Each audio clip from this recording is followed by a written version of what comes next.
Well, thank you very much, everybody. Big day, very important day. We have a lot of important days at our White House, and this is, to me, the future.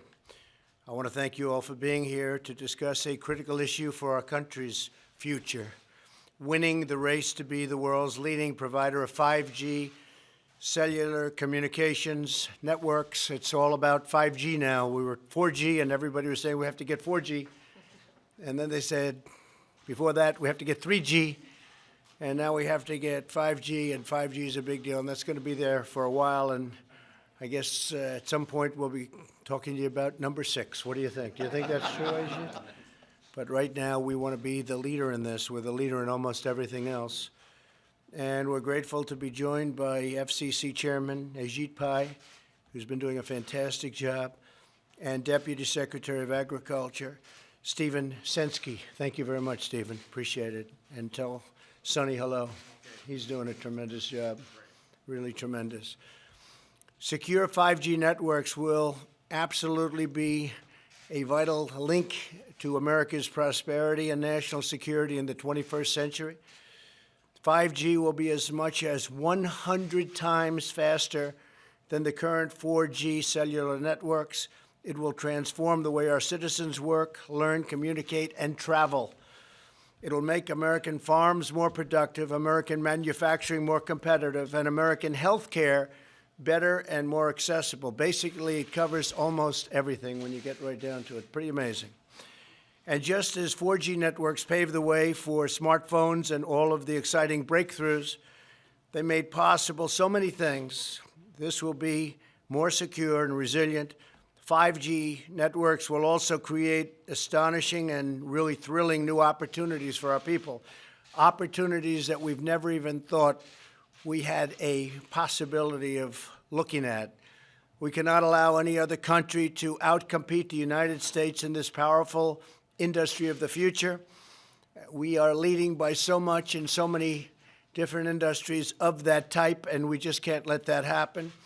The race to 5G is a race America must win, and it's a race, frankly, that our great companies are now involved in. We've given them the incentive they need. It's a race that we will win. In the United States, our approach is private sector driven and private sector led. The government doesn't have to spend lots of money. According to some estimates, the wireless industry plans to invest $275 billion in 5G networks, creating 3 million American jobs quickly, very quickly, and adding $500 billion to our economy. And as you probably heard, we had another alternative of doing it. That would be through government investment. And leading through the government, we don't want to do that because it won't be nearly as good, nearly as fast, and especially in that business, I think that they'll be better doing the job than a lot of the folks who we know and love. To accelerate and incentivize these investments, my administration is focused on freeing up as much wireless spectrum as needed. We're going to free it up so they'll be able to get out there and get it done, and removing regulatory barriers to the build-out of networks. As Chairman Pai will discuss with you in a moment, the FCC is taking very bold action, probably bolder than they've ever taken before. It's a new frontier to make wireless spectrum available. By next year, the United States is on pace to have more 5G spectrum than any other country in the world. That's a big statement because, as you know, some people got ahead of us. We should have been doing this a long time ago, as advanced as it may be. In addition, last October, I directed the Department of Commerce to develop a national spectrum strategy to free up even more spectrum for economic activity, including 5G. The FCC has also taken action to streamline the permitting process for 5G infrastructure with state and local governments. That's a big deal. It takes too long to get permits. We're going to free that situation up, and we're going to put limits, and the local areas are going to listen to us very, very strongly. They have a big incentive to do that.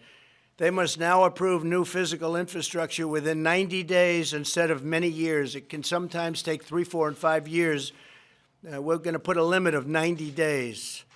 And there is now a cap on the unreasonable fees local governments often charge. They get greedy. They think, hey, we can really take advantage, and it ends up that everybody gets hurt. So we're putting a cap on those fees.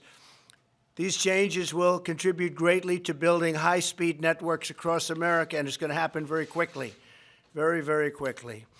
By the end of this year, the United States will have 92 5G deployments in markets nationwide. The next nearest country, South Korea, will have 48. So we have 92 compared to 48, and we're going to accelerate that pace greatly. But we must not rest. The race is far from over. American companies must lead the world in cellular technology. 5G networks must be secure. They must be strong. They have to be guarded from the enemy.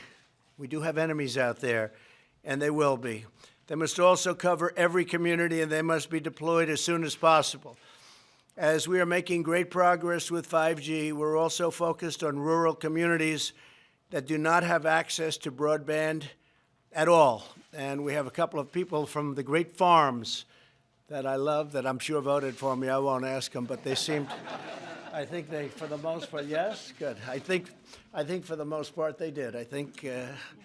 I know that almost automatically. I'd be very surprised. But I have to say, I've been talking about broadband for rural America. The farmers and others, they have really been, they just haven't been treated properly. And now what we're doing is we're making it a priority. That's the areas we want to go to first, so they're covered.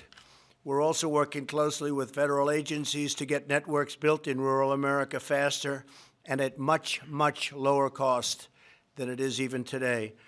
So now I'd like to introduce a very special man who's really worked hard and gained the respect of the world, truly, because they see what we're doing in our country, who'll be making two major announcements to accelerate our 5G future and extend broadband access to every American. No matter where you are, you will have access very quickly to 5G, and it's going to be a different life. I don't know that it's going to be better. Maybe you're happy the way it is right now. But I can say technologically, it won't even be close. So, Chairman Pai, thank you very much. Please say a few words. Thank you very much.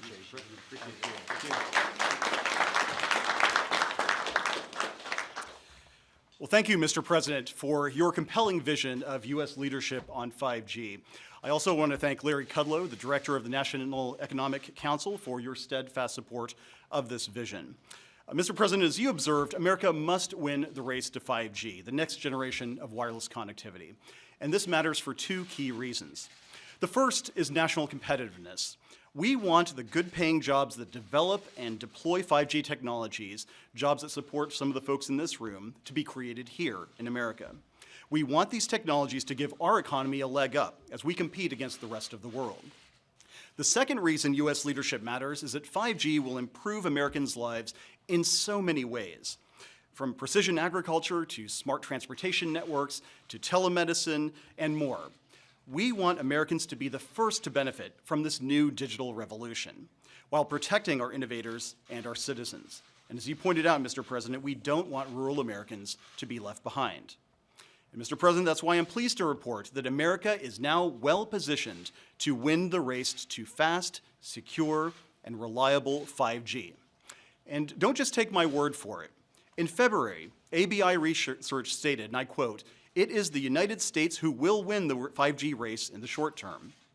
That same month, Cisco projected that in 3 years, 5G would be more than twice as prevalent in North America as in Asia. Last week, CTIA reported that America leads the world with the most commercial 5G deployments of any nation. And just this past Tuesday, it was reported that 5G-related job listings here in the United States increased 12% in just the past 3 weeks, according to data from an online job search service. Today, 5G is a success story, an American success story. Well, how are we getting the job done? As the lead agency on 5G, the FCC is pursuing a three-part strategy called the 5G Fast Plan. First, we're freeing up spectrum, the invisible airwaves that carry wireless traffic. We finished our first 5G spectrum auction in January, and we're holding a second right now that has already generated almost $2 billion in bids. Second, we're making it easier to install wireless infrastructure. 5G will rely heavily on a web of small antennas. But when I came into office, regulations designed for tall towers threatened to strangle our 5G future in red tape. We have eliminated these rules because infrastructure the size of a pizza box shouldn't have to jump through the same regulatory hoops as a 200-foot cell tower. And third, we've taken action to encourage the deployment of optical fiber. That is because 5G isn't just about wireless. We'll also need strong fiber networks to carry 5G traffic once it goes from the air to the ground. And we've done a lot to make that happen, including ending heavy-handed regulations imposed by the prior administration. And here, too, we are getting results. Last year, fiber was deployed to more new locations in the United States than in any year before. But in the race to 5G, our early success is still early. We still need to do more, and we will. And so today I'm announcing 2 new steps the FCC will take to build on our momentum. First, the FCC intends to start its 3rd 5G spectrum auction on December 10th of this year. This will be the largest spectrum auction in American history. We will be selling 3,400 megahertz in 3 different bands. And for those of you who aren't wireless experts, that is a lot of spectrum. Second, to help build the infrastructure of the future, the FCC aims to create a $20.4 billion Rural Digital Opportunity Fund headed by the agency. This money will extend high-speed broadband to up to 4 million homes and small businesses in rural America. These next-generation networks will bring greater economic opportunity to America's heartland, including some of the great jobs building infrastructure, and they will help support future 5G technologies. In closing, I want to thank you again, Mr. President, for your leadership on 5G. Your White House has advanced your vision in many ways, from international treaty negotiations to much-needed regulatory reforms. I appreciate all these efforts, and in the same spirit, this FCC will help build a great and lasting legacy of American success on 5G. Thank you, Mr. President.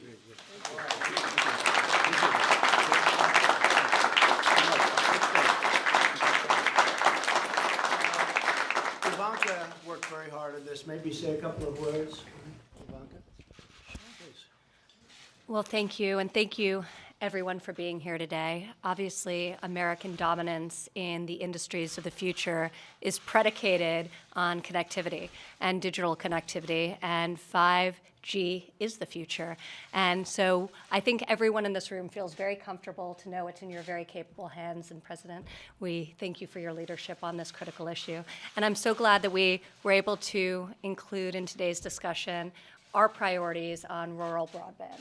So that is something that from the earliest days of the administration, we've sought to really deliver on. And with today's announcement, in addition to the milestones that have been achieved over the last 2 years, we can say that we're bringing 5G and rural broadband across this country. So really, thank you. Thank you, Annie.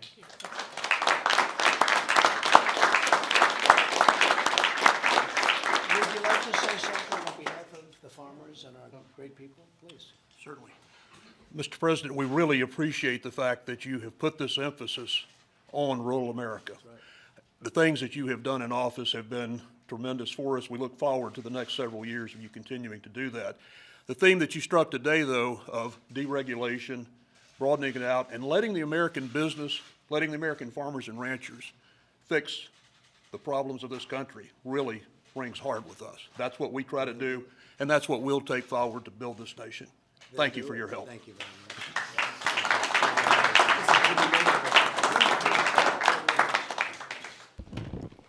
much. Mr. President, Chairman Pye, on behalf of the National Association of Tower Rectors, our 900-member companies, we build, deploy, and maintain the wireless infrastructure of this nation. And y'all fixing to put us to work. We appreciate it.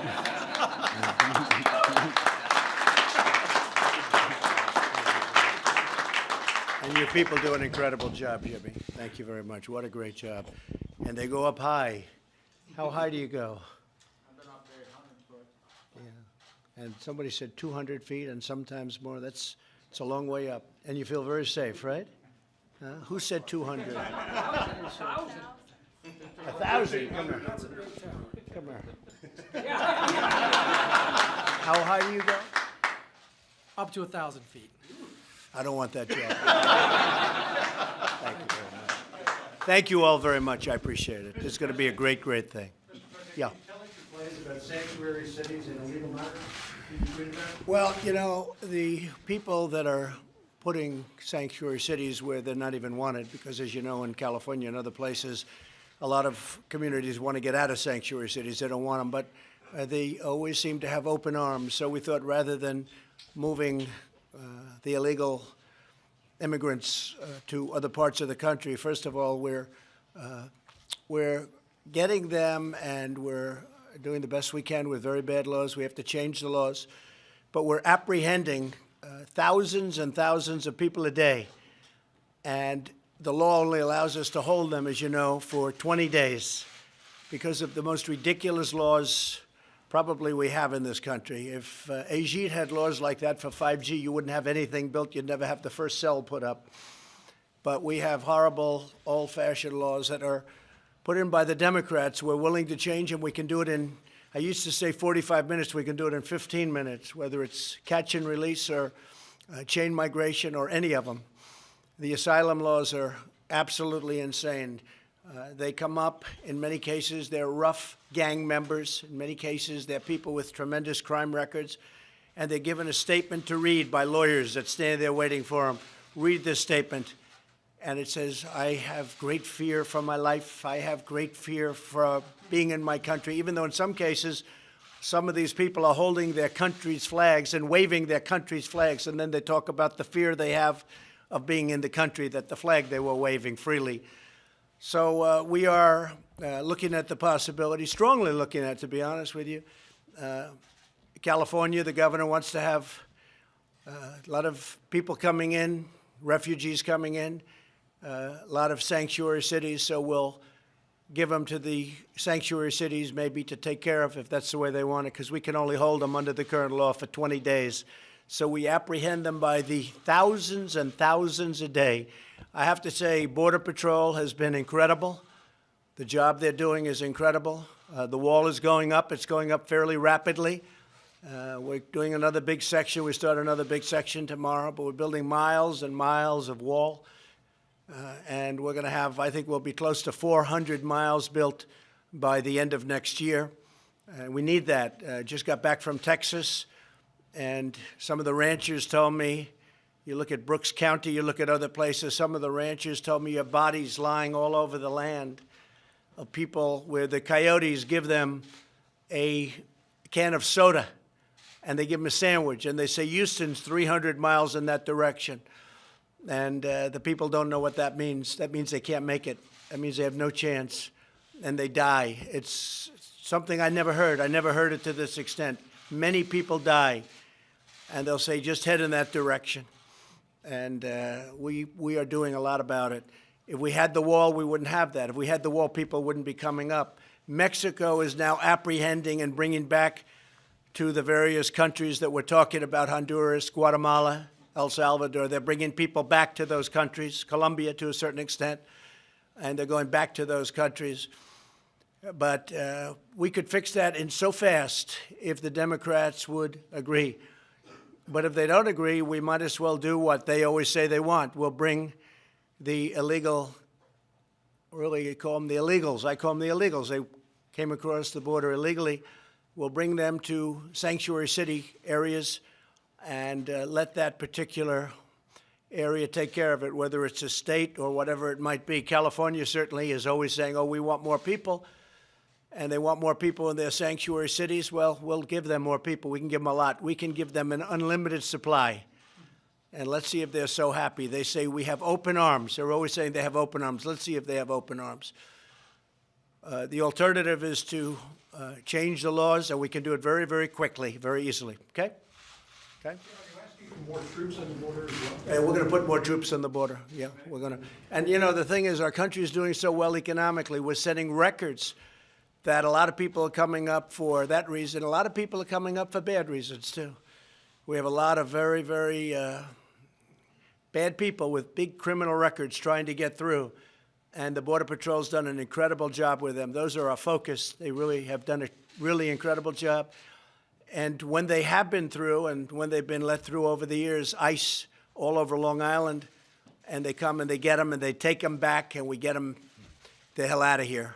That's happening all over our country. ICE, but the job that ICE and that really Border Patrol does is an incredible job. And law enforcement in this country is, the job they're doing is really incredible. You know, I don't know if you saw the crime stats, but the statistics are that crime is way down in our country over the last year, way, way down.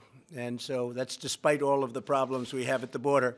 And we're straightening that out. So in sanctuary cities, as per your question, we are giving very strong consideration to having people after a 20-day period, because, again, you're not allowed legally to hold them for more than that.